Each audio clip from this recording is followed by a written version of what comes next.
Getting an update on the Decorah boys basketball team with head coach Jonathan Carlson. The Viking boys 1-1 after a win over Prairie du Chien and a close loss to Western Dubuque down at Epworth last Friday night. Through two games, Coach, what are you most pleased with? Well, thanks again, Darren, for doing this. Appreciate all the coverage you and the Wennis Communications provides. Randy doing games and now you doing these interviews. So appreciate it. I think the thing that we're most pleased with is I think is the biggest thing would be, I think, is just our experience coming back. I think, we challenged them early with some conditioning and some mental hurdles to clear through at the beginning of the year. And we were pleased with how they progressed through that. Obviously, maybe not the results we wanted on the hardwood so far with the loss at Western Dubuque, but one of those things where you can always learn something. And I think we definitely learned something from that last Friday. And you went down to a team that knocked you out of the postseason last year and really played them toe-to-toe on your home court. You talk about the lessons you can learn from a game like that. What, at least here in the short term, have you been able to take from that game?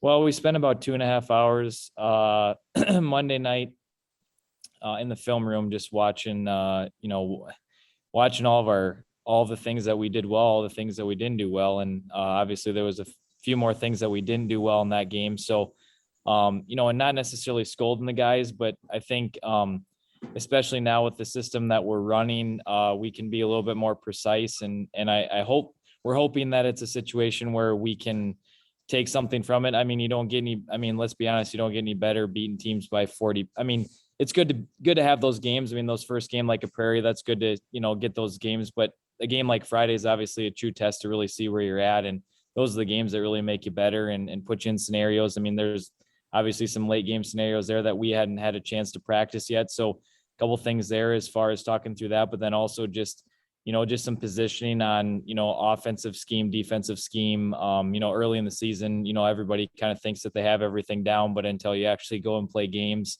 can you really see where your weaknesses are, where are things that you need to improve on? That's something that we were able to do after Friday night. And long story longer, are you basically saying one of the messages that comes out of a game like that is little things mean a lot?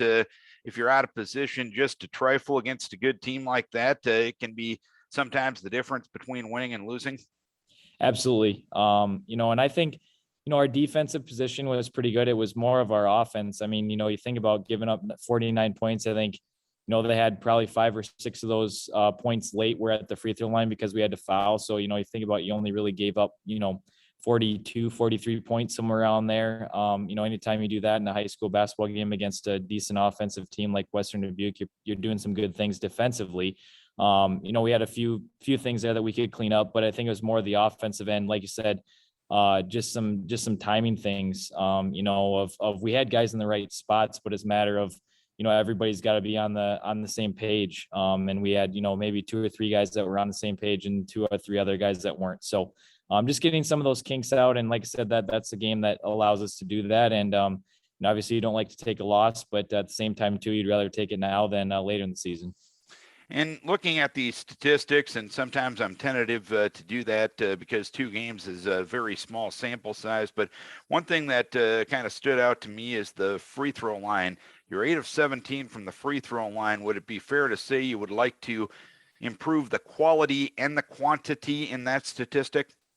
Yeah, that's definitely something, we practice tired free throws all the time. So, obviously the quantity is more what we're going for there. And so I think, just getting the line more, and also, like you said, making them when we get there. We had, like I said, in a game like Friday, we had some chances there. I think I can't remember what we shot on Friday, but we missed some on Friday that we had guys there that usually make free throws. So yeah, I mean, keep putting our guys in those situations, and we like our chances. We just gotta convert.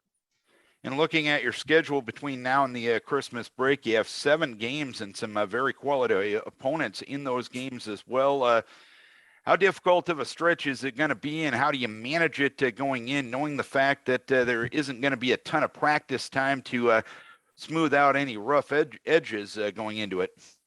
Yeah, I think, this is 10th year doing this now as a head coach and 15 overall. But I think, sometimes, it's that yin and yang of like, do you put too many games before the Christmas break or not too many? Sometimes I think we've had not too many. And I think we got about the right amount. I mean, obviously, look at the opponent that we play Friday in Charles City. They had their 4th game last night already in a matter of, 8 days of being able to play.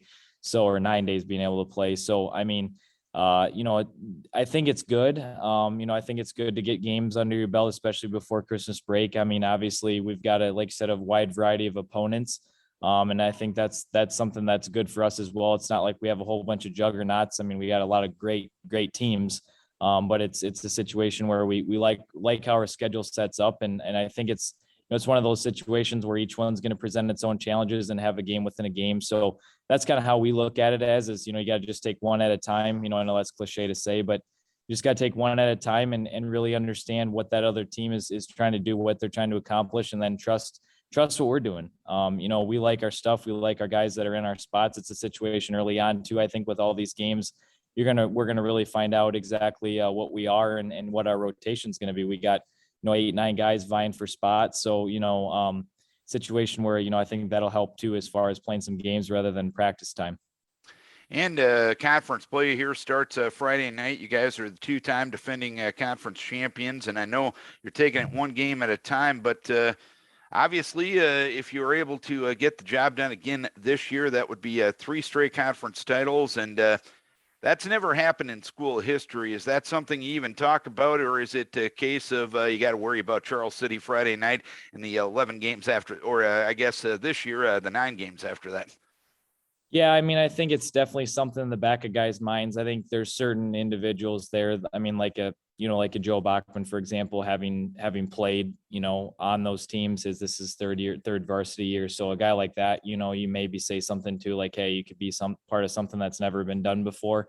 But we haven't really talked about it as a team. So I think everybody kind of knows. I mean, obviously we have high expectations, high goals this year as far as the team goes, and obviously the conference title is one of those. And so, but like you said, our focus is on Charles City and just focusing in, and like I said, one at a time. And they're obviously gonna present a lot of challenges for us on Friday night, so we got to be ready to go.